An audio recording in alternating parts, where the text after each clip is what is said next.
All right, we're going to do this. It's an SP2 training. Thank you guys for coming to this training. Hopefully this helps you and serves you in some ways. You go out and you try to close deals and get better as closers. This is specifically made for the closers in our company. I'm going to talk about really. I could probably do a lot of trainings, but I really want to create this training real quickly so that everybody can watch it and have it somewhere. And I want to start the training with the 5 things. Really the 5 things that it takes to be a really good closer at Brio Energy. And I'm going to write these up, and then we're going to kind of go through each of them individually. Number 1 is your commitment to a yes or a no. How committed are you to a yes or a no versus allowing yourself to take maybes? This is step number 1. The first thing you really got to learn is don't ever take another maybe ever again. And we're going to walk through that, and I'm going to maybe try and see how I might be able to maybe shift some paradigms on that. I know a lot of people, they need to think about it. Their husband's not home or whatever's going on in those situations.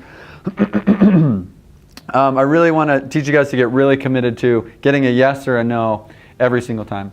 The next thing we're going to talk about is clarity. Clarity is really important. It's how clearly you can give the message time after time after time. Can you teach it as if you're teaching to a child? Can you teach it like you're talking to a kid? Can you take a concept, a hard concept and dumb it down so that everybody can understand it and feel really, really comfortable? So there's your clarity. Clarity is also going to be a little bit of script work and keeping it the same. Next thing we're going to talk about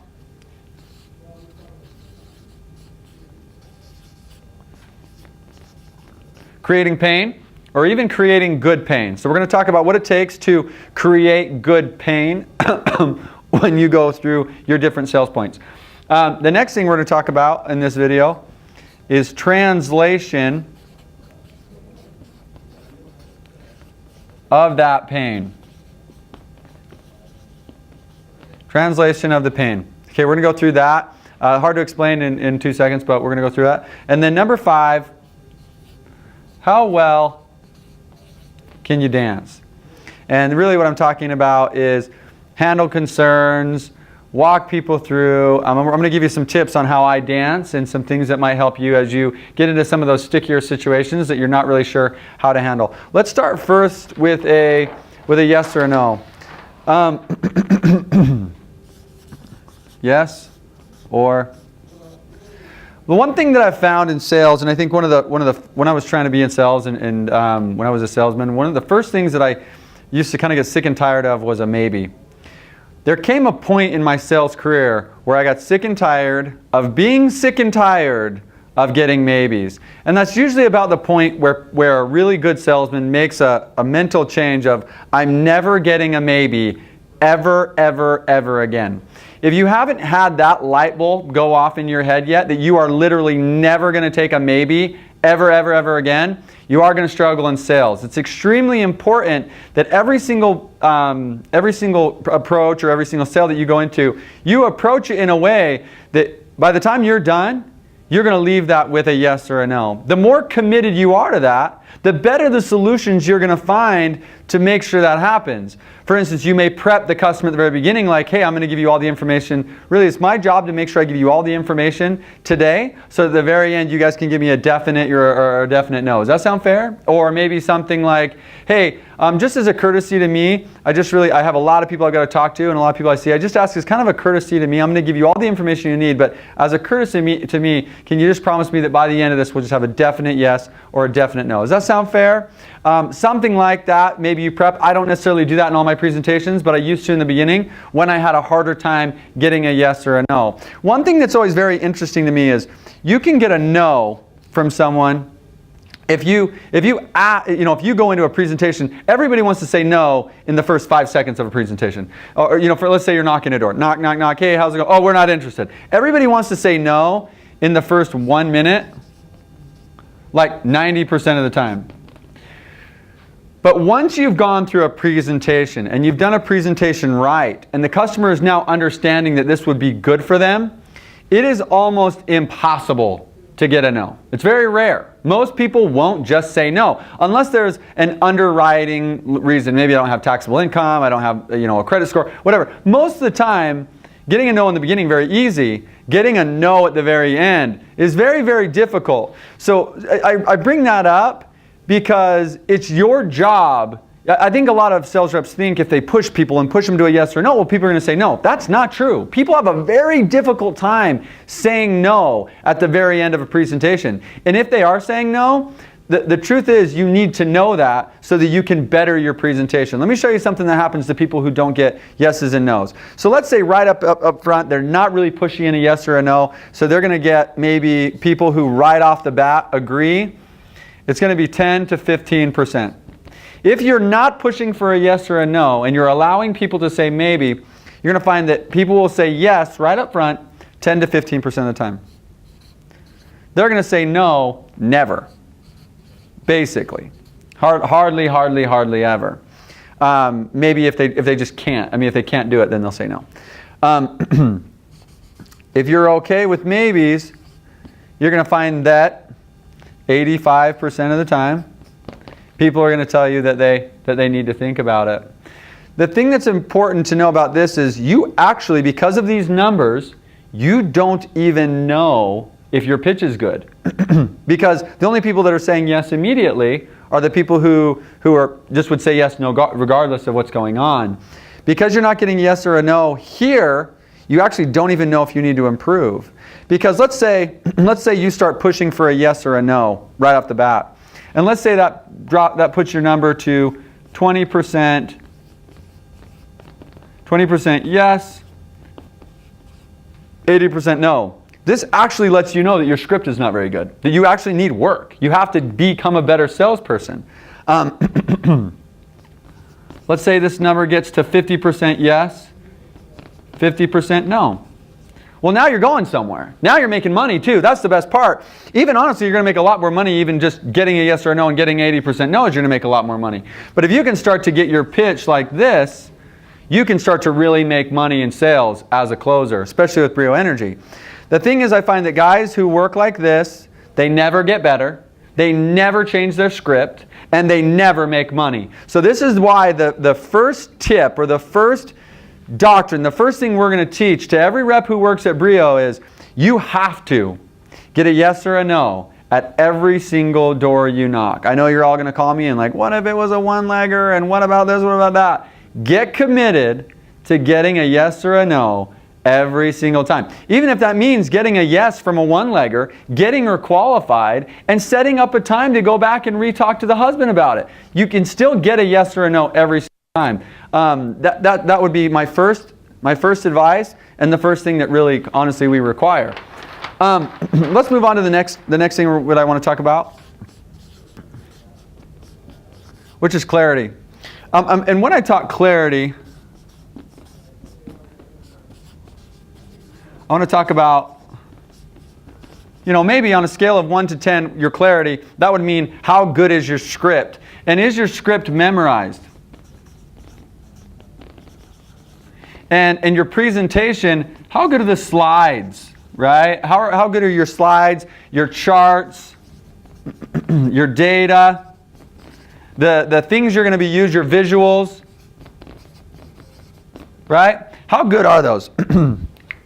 These are very important. Guys, I talk about clarity and having a script and memorizing a script. I have a lot of reps who go, dude, I'm not memorizing a script because if I memorize a script, that's going to take away from me. That's going to make it so they're not really engaged in me because, dude, when I do my thing, that's how I sell, right? I just want you to know, high-level sales reps don't sell like that. High-level sales reps, we have a script and it's memorized. And the reason it's memorized is because we're trying to listen to a customer and listen to their body language, the way they're talking, what they're saying. I can't focus on that kind of stuff if I'm solely focused on my script every single time, trying to figure out what I'm going to say next or how it might apply or whatever. I like my mouth to move and say what I needed to say, so that, and I want it to be the same, so it's clear. I want it to be the same, and I want to do it that way. That way I know how to handle each and every different customer that comes along. Clarity, another really important part of the clarity is is, especially for maybe some of you promoters out there. See, analysts, and we're going to get more into the personality types in a second, but if you're an upbeat, outgoing, promoter type of guy, but kind of like, you're going to have a problem with clarity. You've got to memorize a script. It's got to be clear. It can't be all over the place. It's got to be the same every single time. That way you can perfect it and perfect how clear your system is. If you're getting a lot of people who need to think about it, it's because you're not clear. So I mean, I think all 5 of them kind of lead to having somebody need to think about it. But this is one of the biggest reasons why people need to think about it, is because it simply wasn't clear. So that wasn't, I don't even think I was very clear giving this talk on clarity. But regardless, I want you to think about your own pitches and rate it on a scale of 1 to 10. Also, kind of back to the yeses or nos, what percentage of the time are you forcing somebody into a yes or a no? What percent of the time are you allowing people to be maybes? That number right there is the quickest way to make money. Here is your second quickest way to make money, is by making sure that it's clear. Let's move on to if you don't think you're very clear, get more presentations, get them slides, get your charts, get your data, your visuals, and order them so that it's the same every single time. Okay? All right. Number 3, we're going to talk about creating good pain.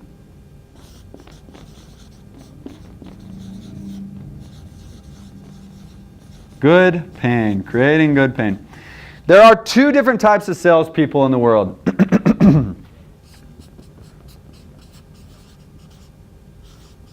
There are explainers, and there are closers. And creating good pain, along with a yes and a no, but along with creating good pain, is one of the biggest ways I know whether I have an explainer on my hand or whether I have an actual closer, sales professional on my hand. An explainer, so let's say, back in the day I was selling Living Scriptures when I was younger. And with Living Scriptures are Bible videos. They're very uplifting, whatever. They're made for kids. They're good cinema. Like if a kid's going to watch TV, you'd probably rather him watching, animated Bible videos than Ren and Stimpy or whatever you guys watch. I don't know what's watched today. But regardless, Living Scriptures, when I was selling them, we had a sales binder. And that sales binder really didn't focus on, and I'm going to write a line here, explainers,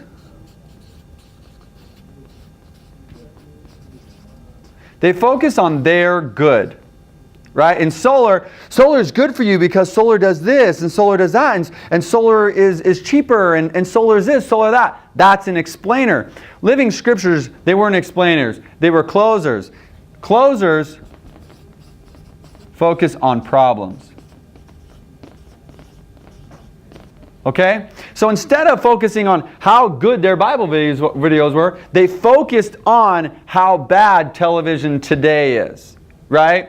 So in solar, are you guys out there, and we're going to talk a little bit more about creating good pain and how to actually do that, but right now I want you to ask yourself, are you an explainer? Do you go in and explain all the good things about solar? Or do you go in and do you focus on the problems that people are having with Rocky Mountain Power, with power coming in the way it's coming? Are you focusing on those problems? Because that's the first thing that you're going to do. If you are an explainer, nobody buys from explainers. Your closing percentage will never be above 10-15% if you're an explainer. It just can't happen because nobody buys from explainers. Closers, you want to close? You can close at astronomical high levels if you can focus and help people focus on the problems they're having and how solar fixes those problems.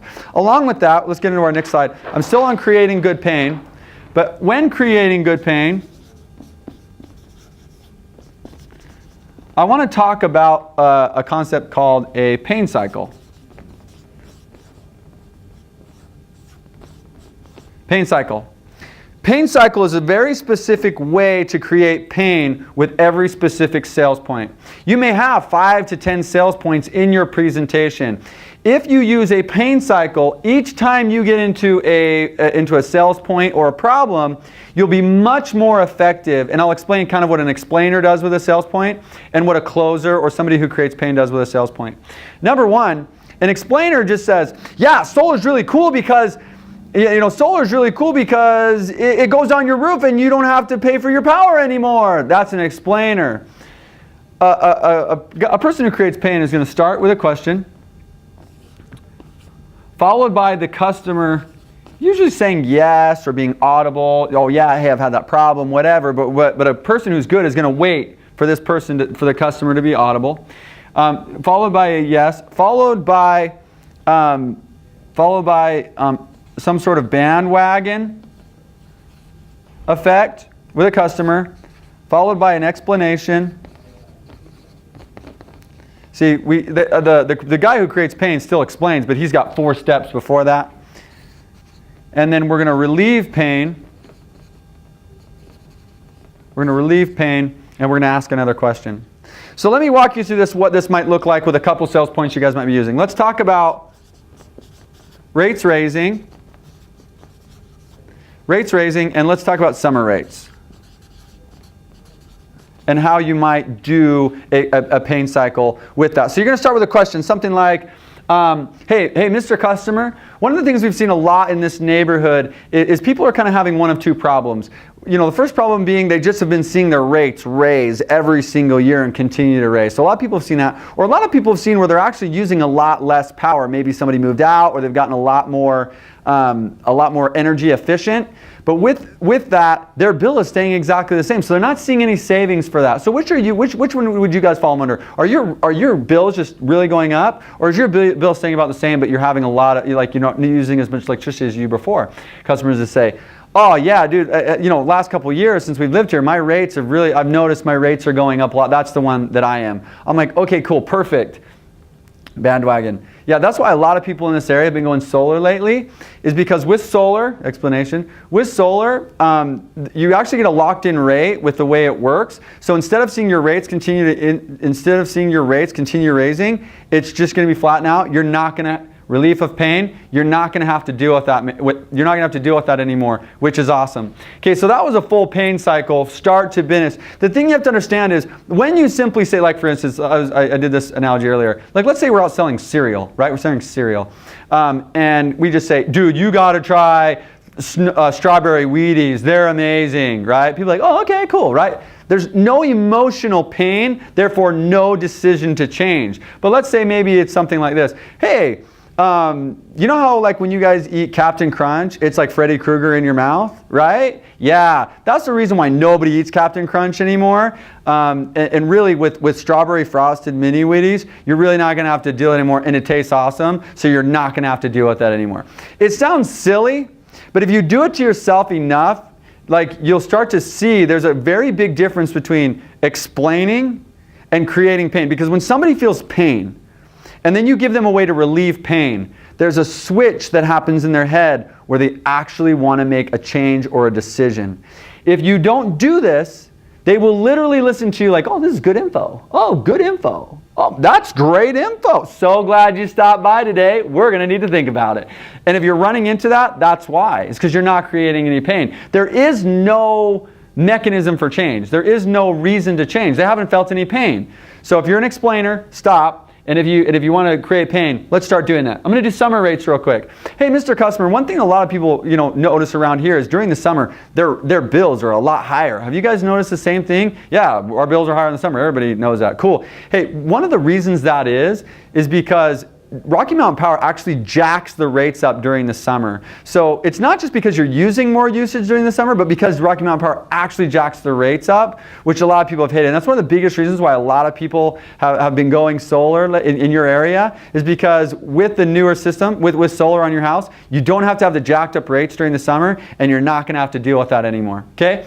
So guys, get used to this. Maybe I'll do one more with renting power. Renting power versus having, renting from Rocky Mountain Power. Hey, so one thing that a lot of people have noticed is just like, you guys bought this house, right? Yeah, we bought this house. Cool.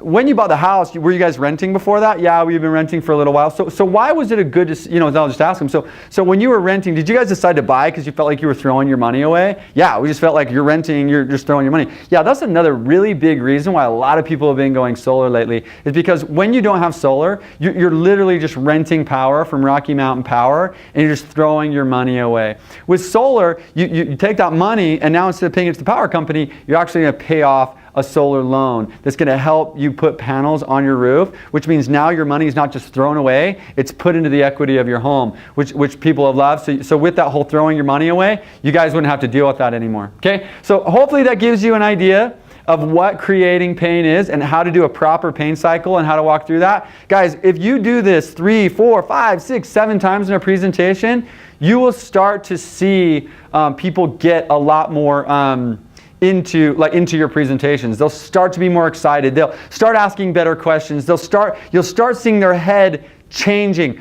I'm making a change. You'll start to see it in their eyes. Very important that you learn how to create pain. The next thing we're going to talk about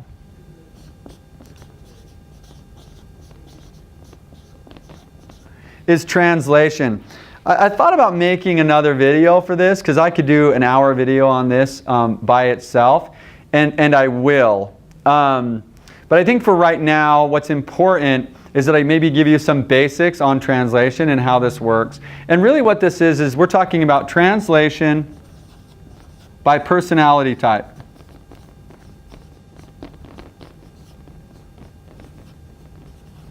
Translation by personality type. This is one of those things that if it's done effectively, you can take your 30-40% closing ratio into the 80s, 90s, just unbelievably high closing ratios if you understand your people and you understand how to sell to them by personality type. I'm going to write up a few things, not a lot, but if you've talked to me before, this will make a little sense. But there are 4 personality types. There are controllers, promoters, analysts, and supporters.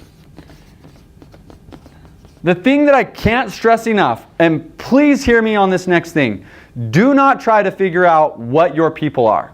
Oh, he's a promoter, I'm going to sell him. Don't do that.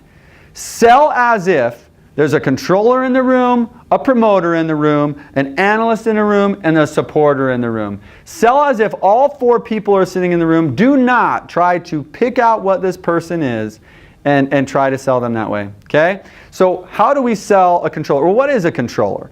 A controller is the type of people who, when you were knocking doors, they open the door like, yeah, what do you need, right? That's a controller. Need to be in control. They're abrupt type of people. What's a promoter? A promoter is still a kind of a dominant person, but pretty laid back kind of dominant person. Like they're kind of maybe like the life of the party type person. They want to make sure everybody's okay. They're that type of person. What do you have in an analyst? Analyst, exactly what it says. The type of people that they're going to think and analyze and make the right decision and do those kind of things.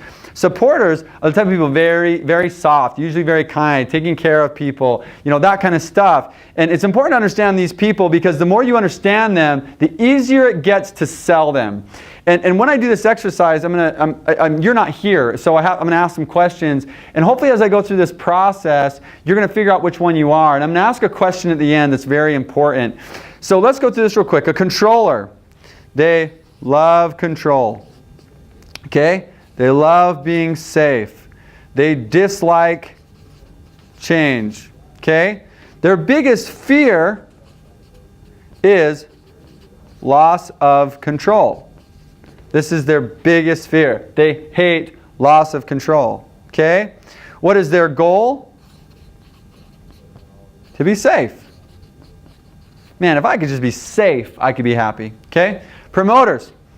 Promoters love stories. They love fun.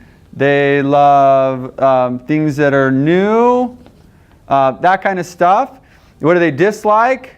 We hate facts, figures, data, boring. I'm a promoter, so it's easier for me to do that. But anyways, we just don't like that. What's our number one fear? Letting others down. Hate letting others down. Our fear is letting others down. And our goal is making sure everyone's okay. Very important to us. Make sure everyone's okay. All the time. All the time. Okay? Let's get into the analysts. What do they like? Data. Facts. Figures. Love it. What do they hate?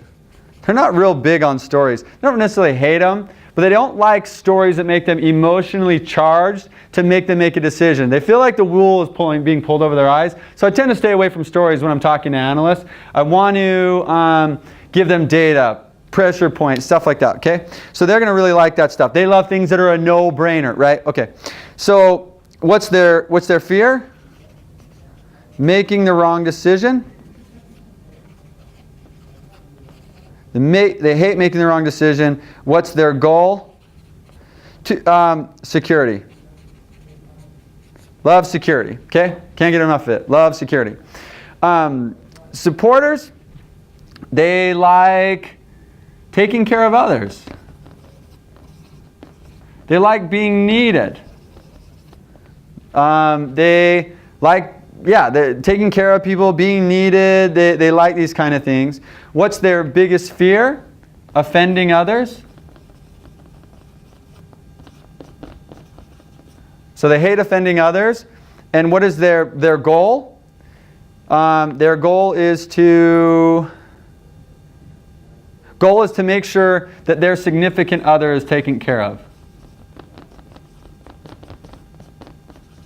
So their goal is to make sure their significant other is taken care of. Okay, if you know just these simple facts about each of these people, you can start to really figure out how to sell them. Controllers are extremely emotionally engaged in safety. If you can use, hey, a lot of people are doing this, it's going to give you more control. You're going to feel more safe. You're going to feel more like you're going to have less change. A controller is the type of person who sees a bill change every month and it friggin' wrecks their life. Like, I cannot believe that the cable bill changes from $56.23 a month to $57.27 a month. It makes me freaking crazy. That's a controller. I'm exaggerating a little bit, but the truth is in their head it's pretty much true. When you start talking about control, safety, and guys, solar is all about control and safety. So the more the control, the more safe, the less change, the more you're talking about that, a controller will start to have a type of emotional frenzy that if they see your product is going to give them more control, more safety, less change, they will buy from you 100% of the time. If you're a controller right now, you're going to be like, oh my gosh, that's true. Someone offers me safety and control and no change. I'm in, right? So this is how you sell a controller. Going from how to create pain, I talked about relieving pain. I might drag that out a little bit more and talk about safety, control, those kind of things. Okay? Promoters. We are all about, if you want to talk to a promoter, one, if we like you. And I mean, that's kind of a precursor to everybody, if they like you. But promoters especially, if we like you and you have fun with us, we're pretty much good to go. But I'm going to give you one more piece of advice that's really important. Promoters are all about an emotional payoff down the road. Me personally, I have no desire to go skydiving. But if you came to me and you were like, Jared, skydiving is amazing. You're going to be falling through the air. The feeling of falling through the air is something you can't experience any other way. And when you come down and you land on the ground, you're going to feel like $1,000,000. I'm in. I'm done. Okay, what do I got to do to experience this emotional payoff? Everything we do is for an emotional payoff. It's the same reason I started a business. I thought, man, I'll start this business, and over time, big emotional payoff. All promoters are about, if we have fun and we perceive okay, for instance, so if you're selling solar, hey, we had a customer just like you guys, same situation, paying about the same bill you guys had right now. They ended up going solar. Dude, they got their first bill after getting solar hooked up on the roof, and they were pumped. I'm like, dude, let's do that. That sounds fun, right? Emotional payoff is extremely large for promoters. I always end, and I'll go through a couple scenarios of what I might do, but always want to end with a story that goes, hey, and these people did this and they got X. I'm like, do it now, okay? All right, analysts, what do they want? Honestly, data, facts, figures. If you go in to sell an analyst and you don't have your visual aids, if you don't have your data, if you don't have your charts, your facts, your figures all lined up, you might as well not even walk into that house. They are not buying from you that day. You've got to know your facts. You've got to know your figures. Credibility is so big with an analyst, right? Now, if you're an analyst and you're out trying to sell credibility to promoters, ain't gonna work. We're out. We have what we like, right? So analysts, an analyst really, the biggest thing, if you are an analyst, I need you to really think about how the other people buy, because you guys really like to stick with data, facts, and figures when you're selling.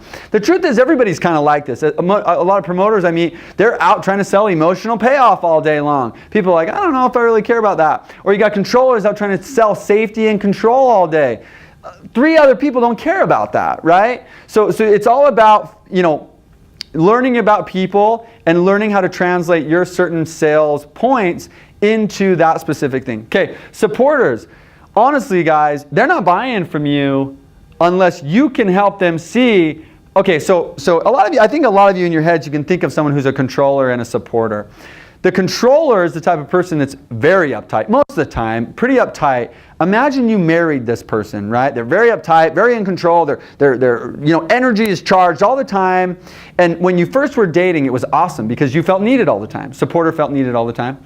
But now the supporter is married to this person, and now everything this person does in their life is to try and make sure this guy who's going on, or gal, or whatever who's going on like this, what can I do to calm that dude down, right? So when you're talking to a supporter, it's all about how does your product help this person calm down.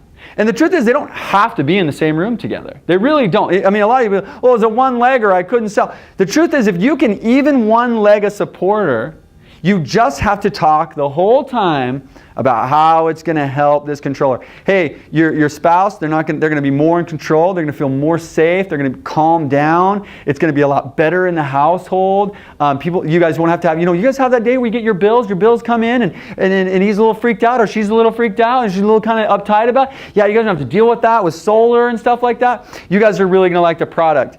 If they're together, if you have a controller, and couples always come in opposites. So if you're with a controller, you're with a supporter as well. If you've got a promoter husband, you got an analyst wife. Like, it's 100% of the time. They always marry their opposites. So if I'm in with a controller and a supporter, I'm going to sell them both at the same time. But eventually, the supporter is going to break. And what's going to happen is I'm going to sell her or him so strong that what they're going to start doing is they're going to start going, yeah, sweetheart, I don't know, like, this is how I know I sold a supporter really well. It sounds really good. Wow, I think that would help you a ton. I think this sounds like a really good idea. Don't you think this is a good idea? So once I get this person helping me sell this guy, guys, I usually get that sell 99.9% of the time. So it's all about selling both. I think a lot of sales reps, they'll go into this controller supporter situation, and they will just, oh, supporter, and I think it's pretty subconscious, but oh, supporter, I don't need to even talk to that person, right? Hey, Mr. Controller, you're the decision maker.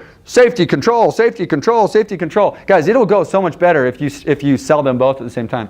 So let me give you a couple of examples of what I might do. Again, it's not about selling to each specific. It's about selling to as if all are in the room. So let's go back to my rates are raising, right? So I might say something like this. Hey, have you guys noticed rates are raising? Or hey, are you guys seeing the same, whatever? Oh yeah, our rates have been raising. Hey, cool. That's one of the biggest reasons why people have been upgrading the systems with solar and going solar. Is the cool thing about it is with the rates are going to be locked in. And I work my way this way every single time. I start with controllers, I move on to analysts, I go to the supporters, and I finish a story for promoters. So I would say something like, yeah, one of the biggest reasons people really like solar right now is you get a lot more control of your rates. So instead of your rates going up and down all the time, you get so much more control of your rates. They're going to be flat. You're not going to have to deal with the change. You're going to have you're going to feel a lot better, a lot safer, and more in control of your rate, which is super cool. The other thing that's nice is here's all the facts and figures that show you why it's a good decision with the rates going up. And hey, the rates are going to be raising by X amount per year, and X this, and data that, and data this, and this is why a lot of people are going solar right now. And I'm only talking to one person, guys, just so you know, but I'm going to do all 4 people. Also, one of the things that's super cool is it's going to really help everybody in the house feel like they're not going to have to deal with the changes in the bill. They're not going to have to deal with the changes in the rates. Everybody in the house is going to feel a lot better about what's going on because solar is so good for that specific thing, making sure everybody's okay. One of the things that's super cool, and guys, down the street, we had a customer who was just in your guys' same situation. Their rates just kept raising and raising and raising. They they got solar, they got the system installed in their house, they got their first bill, and guys, they were pumped. They are so pumped about getting solar. So, you know, that problem with rates increasing, you guys wouldn't have to deal with that anymore, okay? So I hope that gives you an example of how I do this. Let's say summer rates are raising. So summer rates, you know, hey, you guys, one thing with Rocky Mountain Power is their summer rates are a lot higher. Have you guys seen that in your guys' bill? Yeah, you have, okay. Yeah, the reason they do that is because Rocky Mountain Power, it's not just because you're using more power, but because the rates actually increase. So a lot of people really hate that. So a lot of people are going solar because it gives you more control, more safety on your bill, right? It really helps. It's going to be more flat, no more change. They can't screw you over by raising your rates on you during the summer. That kind of stuff. They don't have the power. They don't have the power to do that anymore. You get power over what your bill is going to be, which is super cool. Also, here's some data, some facts and figures that show how the rates raise during the summer and how it screws people over. And here's just more data for you, okay? Lastly, and also you guys, one thing you're going to see is because you're not dealing with getting screwed over during the summer, everybody's going to be happier. You know, you guys aren't going to like get that first bill in July and be like, oh, suck, our bill is $100 more than it's supposed to be. So you guys won't have to deal with that anymore. The people in the house, your spouses and kids, no one's going to have to deal with that anymore. And then lastly, we had a customer, same situation as you guys, end up getting solar. They were just super pissed about their rates raising every single summer. Ended up going solar, got their first summer bill, and it didn't go up at all, and they were pumped. So with that whole, with the whole summer rate thing, you guys wouldn't have to deal with that anymore. Okay, so hopefully that helps you guys understand translation. Guys, when I sold Dish Network back in the day, my closing percentage if I got into someone's house was 75-80%. Because I know this stuff, because I understand how to sell two different personality types. One time I was selling, I had a rep out, and I was listening over the phone. They had like an earpiece in their phone as they were selling. And this young man is talking, he's a promoter, and he's talking to this controller woman, and he's going off on how cool and how exciting and how fun the new Dish Network system is. This lady literally doesn't care. So I'm like, hey dude, just ask her if her dish ever goes out in the weather. Like give her more control of her system. And he was like, hey, he can hear me over his headset. He's like, hey, do you guys ever have that problem where your dish goes out in the weather? Lady's like, oh my gosh, yeah, all the freaking time. I miss my favorite shows. I hate my life, right? He's like, oh yeah. That's one of the biggest reasons people are going Dish Network right now, is because with the newer systems, the dishes are 99.9% effective in the weather, so you guys wouldn't have to deal with that anymore. She's like, sold, where do we sign? Like that quick. When somebody gets what they need, they are sold that quick. What I want you guys to do is an exercise in your head.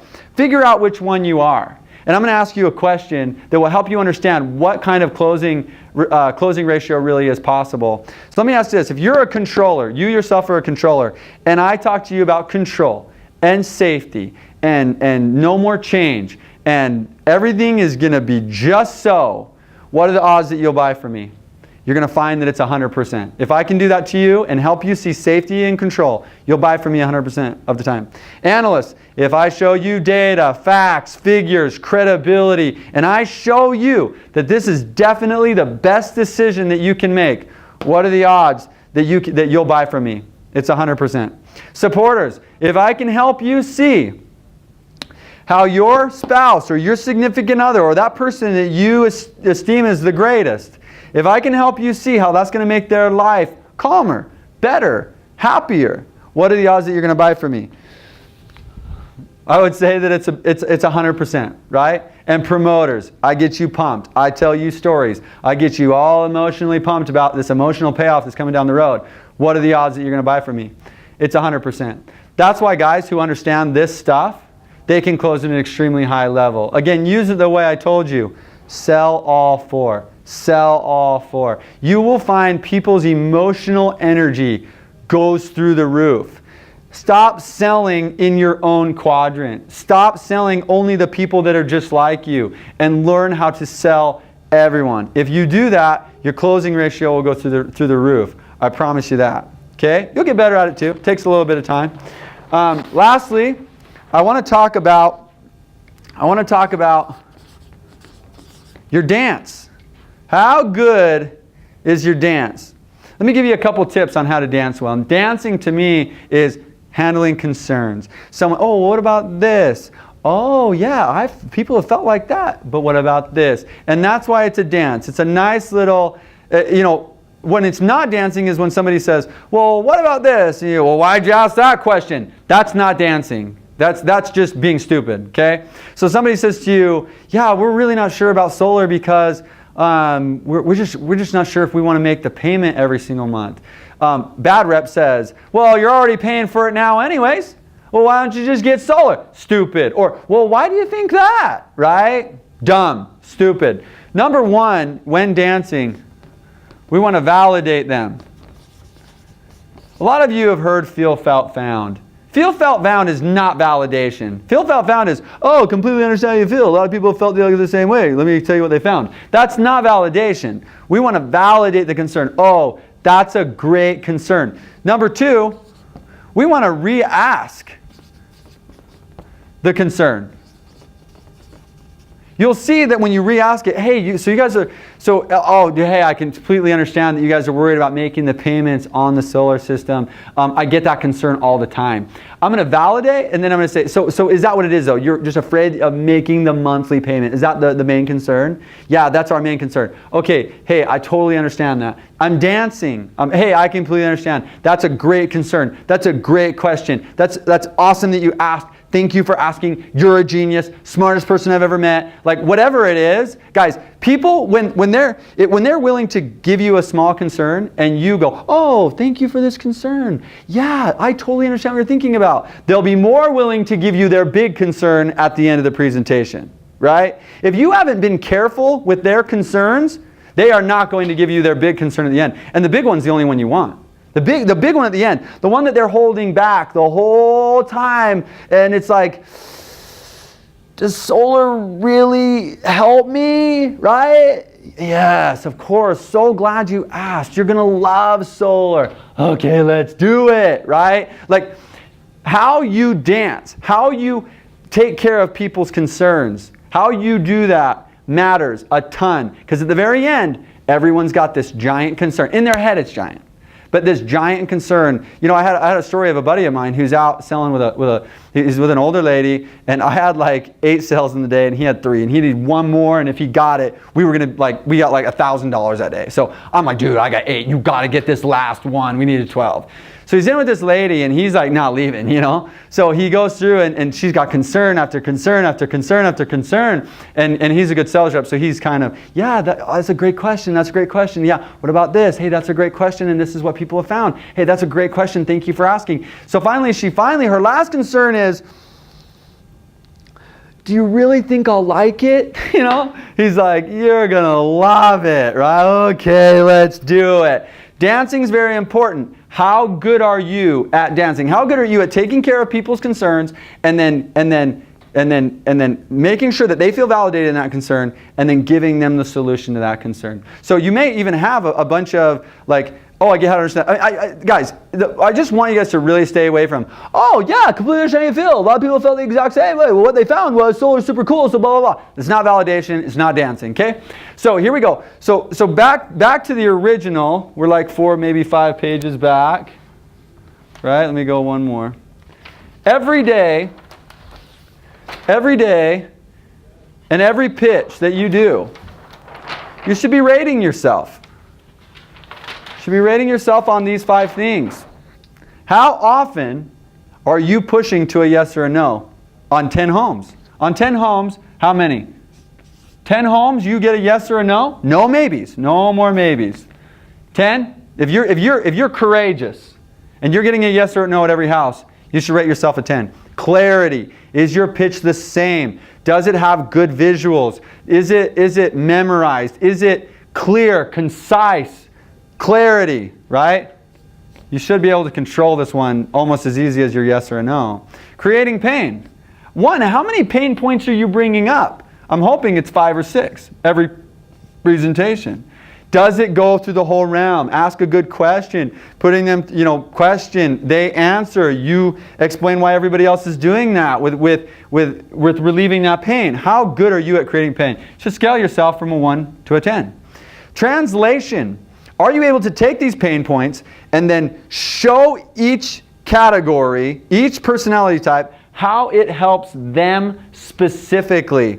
This one's difficult, But the better you get at this, the higher your closing percentage goes. And then dancing. How good are you at this dance? Oh, completely understand. Thank you for asking. Hey, is this the main concern? Oh, I totally get that. Yeah, so because a lot of people have had that problem, this is how a lot of other people have fixed that problem and have been able to move forward with going solar because they really like solar. Okay? All right, so that's my presentation of the SP2s. I can't think of anything more like valid, more necessary, more of the things. These are the things that high-level sales reps do. You're probably watching this presentation for the first time going, how did nobody ever teach me that stuff?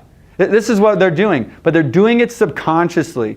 One thing I have to admit about myself is I was not a great salesperson. I had to learn sales because I was not a good salesperson. When you're not, you have a lot of guys that are just really talented. That wasn't me. I had to figure it out logically. I had to really figure out how to be a good sales rep. I hope this stuff helps. I hope you're using it every single day. I hope if you don't understand the concepts that you're reaching out to me or that you're figuring out how to figure it out. You're testing it, you're trying it.